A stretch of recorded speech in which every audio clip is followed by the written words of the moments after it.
The very first time I tried to record myself speaking Japanese for a video on this channel, I gave myself a real shock because until then I'd never really tried to actually record myself talking about something.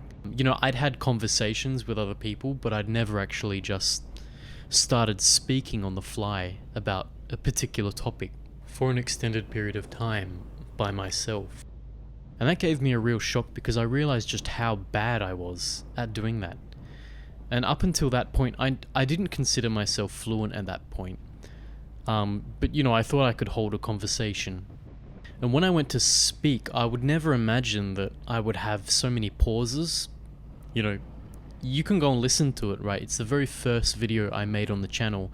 If you go to the last few minutes of that video, you can hear me rambling a bit in Japanese.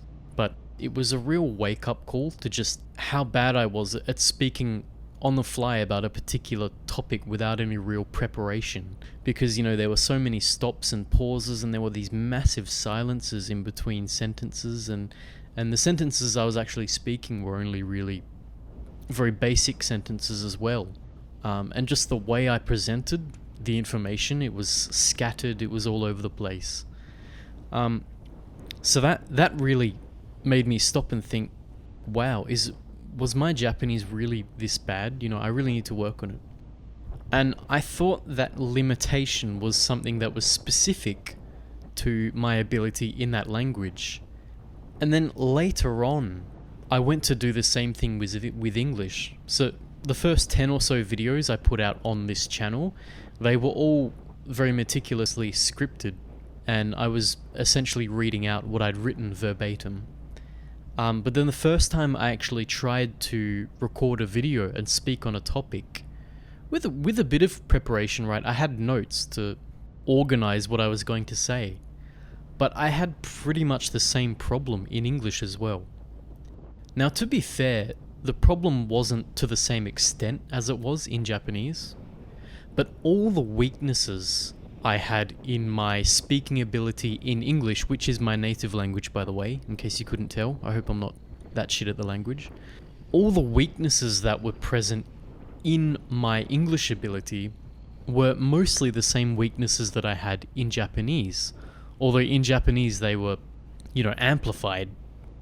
So it made me realize that a lot of the time when you get a lot of input and you get a lot of speaking practice, and you can speak to some degree, but you still feel that there are these really strong limitations on your ability.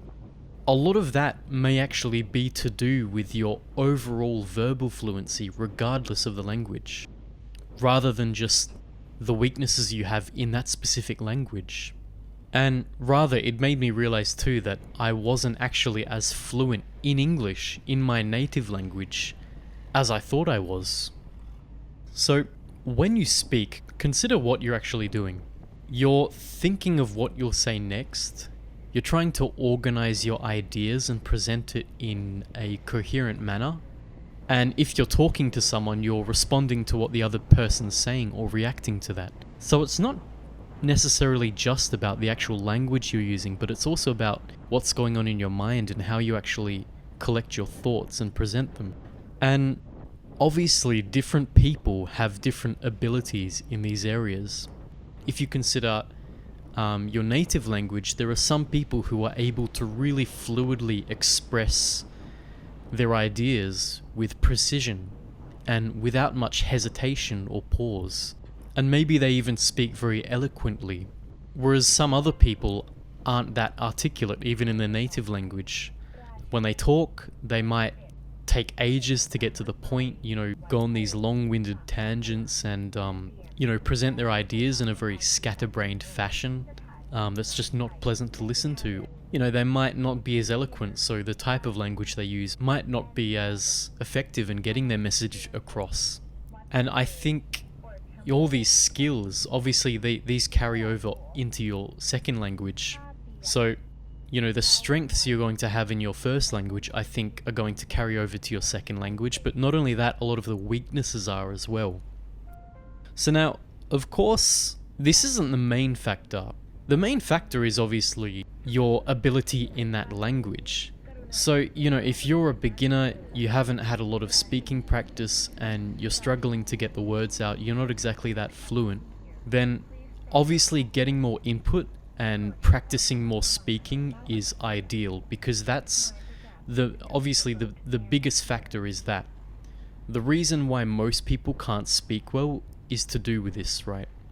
But when you are at a really advanced level and you do have a lot of speaking practice under your belt and you have a lot of exposure to input in the language, and yet you're still frustrated by many of these limitations, I think it's really worth considering whether these weaknesses are specific to that language or whether it's more a part of your overall verbal fluency. But how do you determine the limitations of your overall fluency? And how do you determine the weaknesses of a specific language? Well, I've thought about this, and I think there are some ways of finding out. So a certain test you could do is, when you're in a conversation in your native language, really try and notice every time you pause or every time you hesitate, every time you can't exactly express your thoughts exactly how you intended. And also, just consider how long it takes to collect your thoughts after someone said something to you and you need to respond. How long does it take to respond? Another thing you can try doing is pick a topic. It can literally be about anything, and just record yourself speaking on the fly about that topic for 5 minutes in each language, in your native language and in your target language. Try and focus on what are the limitations and what are the weaknesses in each. If you're finding there's a lot of overlap between the weaknesses you saw in your native language and the weaknesses and limitations you saw in your target language, then I think this is very much likely to be indicative of your overall verbal fluency, right? Or your speaking as a sort of meta skill. Whereas if a lot of the limitations and weaknesses are different, so for example, in your target language, maybe you couldn't express a certain idea very easily, whereas you could express that same idea very easily in your native language, then obviously that's, a limitation that's very specific to your target language and doesn't really have anything to do with your overall fluency in general, right? But I think it can be very useful to try and identify all the limitations you have in your native language and compare it with your second language, just because I think most people never actually notice a lot of the flaws and the inconsistencies when they speak their native language, whereas they tend to really hyper-focus on those and analyze them whilst they're speaking their target language. So I did this too. So when I was speaking Japanese, I would notice all the times I paused, or I had to take time to respond to someone, or I just couldn't get my point across, or even stuff like filler words, the overuse of filler words. The first time I tried to record a video in English for my YouTube channel without a script, I was dismayed by how many times I use words like or sort of, or or right. And once you notice that, you can't stop hearing it everywhere in your own speech. Anyone else can try this, but just try in your most comfortable language. Just try and speak for 2 minutes without using and you realize just how hard it is to do that, and how many flaws you were actually blind to in your own language.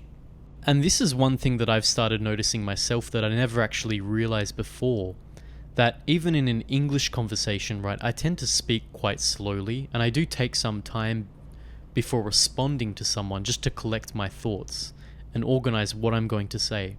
But for the longest time, I felt that was a sort of failing in my Japanese competency. But now I realize that it's not. It's just more of a feature of how I speak in general, regardless of the language. And it's also something that's likely not going to go away, no matter how fluent I get in Japanese or another language, right? Unless I actually practice that specific skill. So considering this, you have two options, I think.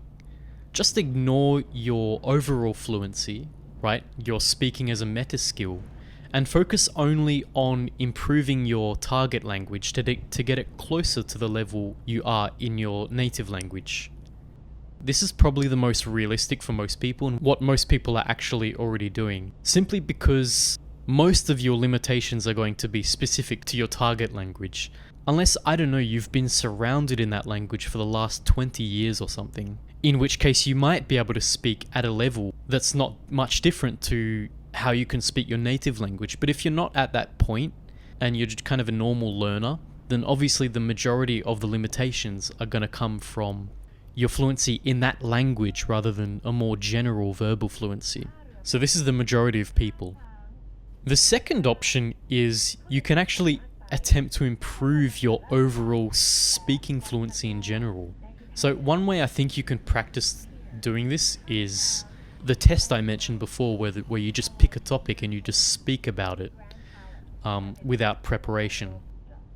And if my overall thesis is true, that many of the limiting factors in your native language also affect your fluency in other languages regardless of the actual language, I think that could actually mean that if you improved your speaking ability in your native language and you were able to speak more fluidly, you were able to express your ideas in a more coherent manner, then I think this would actually have trickle-down effects on all the other languages you speak. In other words, becoming more fluent in your native language might make you more fluent in your target language because you've improved your overall fluency and ability to organize thoughts and put them into words. So this could be one thing worth doing, is targeting your overall speaking ability and getting that up to scratch, as well as actually focusing, of course, on your target language, obviously by getting a lot of input in that language and by speaking a lot with people. Suppose you have reached a level where you can understand all your input and you have hundreds of hours of experience talking to people in that language, but you do still feel limited by certain aspects of your speaking ability. I think it is definitely worth comparing those limitations you're experiencing with that language and think about what limitations you have in your first language as well, to see whether there's any overlap. Because I think it's very likely that if that's the case, then you might be experiencing some of the same limitations in your first language, even if before you weren't consciously aware of it. So it is definitely worth becoming aware of the faults in your first language, so you can work out, what is it do I need to work on in my second language specifically, and what is it that's just simply a result of my overall verbal fluency. And even if you don't intend to improve your overall verbal fluency and you just want to focus on your target language, simply being aware of what general limitations you do have in all your languages can help identify what areas you can improve in your language that you're speaking, and sort of ignore the ones that are more general. So for me personally, now, because I've become aware of this, and when I speak Japanese and when I have to pause a lot, when I have to collect my thoughts and it takes a long time, it actually feels like a lot of weight off my shoulders, because I realize it's not so much my ability in that language, but it's just my ability in general.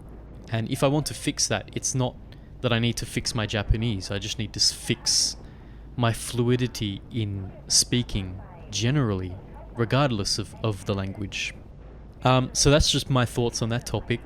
If you have any thoughts about it, if you disagree with anything, let me know in the comments. If you have similar experiences. And once again, thanks for watching.